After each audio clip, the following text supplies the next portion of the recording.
qu'on voit sur les réseaux, les gars, c'est faux.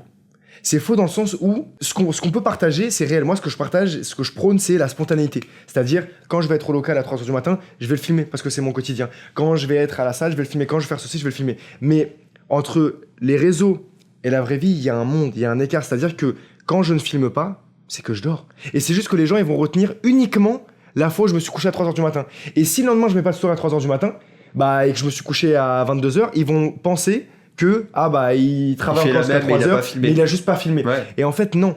Et c'est ça qui est négatif en fait sur les réseaux. Et c'est pour ça que j'essaye vraiment, et je te jure, je veux que ce soit mon fil directeur de dire quand c'est dur, les gars, je le montre. Tu vois, pour vous dire que on est tous pareils. Il n'y a pas de surhomme, tu vois ce que je veux dire. Il y a des mecs qui bossent plus que les autres, ça c'est indéniable, tu vois. Clair. Et je pense que je travaille plus que la moyenne. Mais bien évidemment que j'ai des moments où je me repose, j'ai un équilibre de vie, j'ai une famille, j'ai des proches, j'ai des trucs en dehors du travail qui font que c'est ça qui me fait tenir, tu vois. Et encore une fois, vraiment les réseaux sur cette partie-là, c'est ultra négatif parce que ça pousse à la comparaison.